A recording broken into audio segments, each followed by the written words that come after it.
pretty good campaign during college. You know, it does help to be on a winning team. When I was at UW, we never really had what you consider quote-unquote winning season. Though I wasn't a part of the 0-12 season that was last year, but I was a part of a team that was 1-10 when I first got in. So I got recruited by a guy named Rick Neuheisel. When I got there, Rick Neuheisel wasn't there. It was Coach Gilbertson, who was like an offensive coordinator for the Seahawks. So, you know, it was a whole different mentality. So all throughout my college career, I had no continuity with coaches. It's just been one coach after another coach. And every coach that comes in says, my way is the best way. No, forget what he taught you. My way is the best way. Well, after a while, the guys in my class, the class of 2003, we start feeling like, well, everybody's way can't be the best way. So we start saying, basically, you know, forget what you guys are saying. We're going to do it our way. Because every coach that comes in kept telling us the same thing, and it wasn't working. You know, and with that being said, we still found a way, me and some of my teammates from my year, to find a way to get to the next level.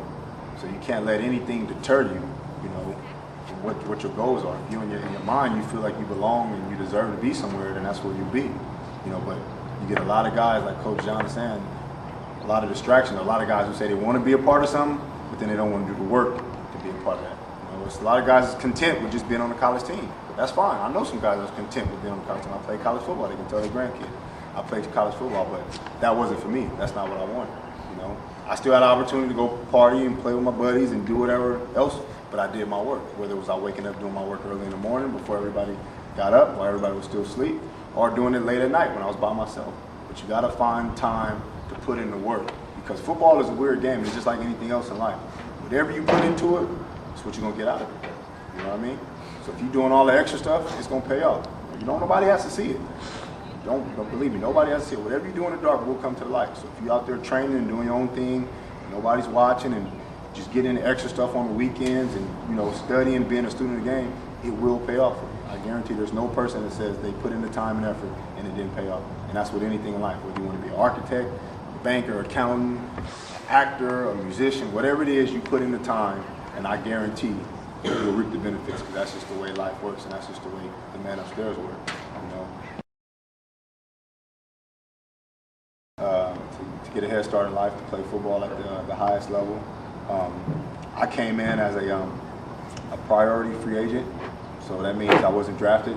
The Steelers called me on the day of the draft about 15 minutes afterwards, saying that, you know, if they decided they wanted to take a 7th-round pick, they would have picked me, or whatever late round pick or 6B pick, they would have picked me, but they didn't.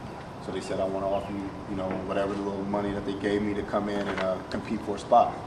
So at that time, I had already started setting up myself for everything else in life, because life is all about options. So I was setting up myself to graduate from the University of Washington. I said I wanted to become a firefighter, so I took all my Seattle firefighting tests and all that other stuff. So I'm just putting in places all these different options, so just in case football don't fall through, I have something to fall back on. That way I don't just get there and just, you know, when the door closes and I don't have opportunity, I just don't know what to do. You know what I mean? So always have options. So don't just go through class and just think, okay, well, this is not going to pay off. No, it's going to pay off. You know, everything you do has a reason for what you're doing, why you're doing it. So they called me, and I went out there, and I was still kind of apprehensive about going, because in my mind and my heart, I was like, okay, you know, I was doing the things, preparing myself to play for the NFL, but in my mind, my college experience, you know, especially my last year, we lost a lot of games under, you know, like 6 points or less, a touchdown or less, and it kind of took a little bit out of me. But through all the smoke and mirrors, I still found a way to continue to train and continue to drive myself. You know, and that's the thing. You guys gonna be times when you guys just can't see the light, but there is light at the end of the tunnel. So continue to drive, continue to work, you know, and like I said, it will pay off. And if it don't, you can call me up personally and say, Roy, it didn't pay off, and I'll make sure I find you a job. You know, so I went into training camp. Well, I missed the OTAs. Went back to graduate from University of Washington. Came back into training camp. We had they drafted a safety in the 6th round. They had another cornerback from East Carolina that I was competing against, a free agent, another dude, and it was myself. And went into training camp behind the 8-ball. Those other guys had been there, and I just had been studying my playbook, man, when I was back in school, just studying and studying and studying, being a student of the game. Got into training camp, first couple of days, it was kind of rough or whatever, and then I got into one of our team chaplains. He gave me like this Bible verse, and I read it, and I kind of started reading it, and I would just say it every day, and then lo and behold, my game escalated, because when you get into a situation, the fight or flight mode, you either rise to the occasion or you bottom out, you know what I mean? And I ended up becoming a little training camp phenom award from last year. and they said it was like the first time that an undrafted free agent defensive back made it the whole year. You know, and they were really happy about it. You know, they were like, wow, you know, because you beat out everybody. They cut the safety that they drafted, they cut the other guy, and they kept me in another like second, third year safety. And I was really blessed at the opportunity, and I took advantage of it. Got activated later on during the year, played in 3 games. Then come time for playoff, they wanted to bring in a veteran guy, like a 10-year vet, Fernando Bryant. They brought him in just for his insurance policy, because of course nobody really in first year's plays in our defense.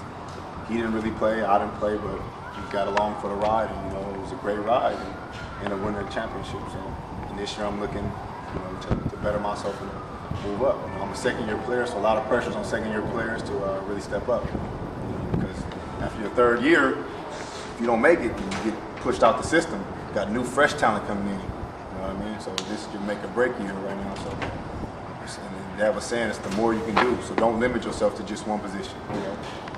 Don't say, oh, I'm just only a wide receiver. Be a wide receiver, punt returner, kick returner. Do everything that you can do. Let the coaches tell you, hey, we don't want you to do that. You know what I mean? Always be eager, always be ambitious, always be anxious, ready to go, just to try to better yourself and do as much as you can do possible. So, you know, that's my story, man, and I hope you guys, I'm living proof. Our team is living proof, the Pittsburgh Steelers. You know, yeah, we have a few high draft pick names, but for the most part, the Steelers is composed of a whole bunch of hard-working dudes, free agents. James Harrison, Defensive Player of the Year, MVP, free agent, cut 4 times. Pittsburgh Steelers told me he would never play for him ever. He's the Defensive Player of the Year. You know, you got a lot of guys like that. Willie Parker, ask him how many snaps he took in college. 0. But all you want is opportunity, like this young man said. All you want is opportunity. Once you get opportunity, you make the most of the opportunity. You know in your heart if you made the most of it. You know in your heart if you gave everything you had to give. So don't let that shy you. Our starting free safety, Ryan Clark, undrafted free agent out of LSU. So there's a lot of guys out there in the NFL who've made their money and made their mark being undrafted. So it's not about being drafted, you know, it's not about this and not about that. If you're a good player, you're a good player. We will find you. The NFL will find you. You know, so don't worry about that. Don't get down on yourself, oh, we're not gonna do this and do that. Continue to stay focused and never lose sight of what you want to accomplish. You know, you can accomplish. I'm a living testament to that, man. I come from the same background as most of you guys, you know, and that's just how it is. So that's my story, guys.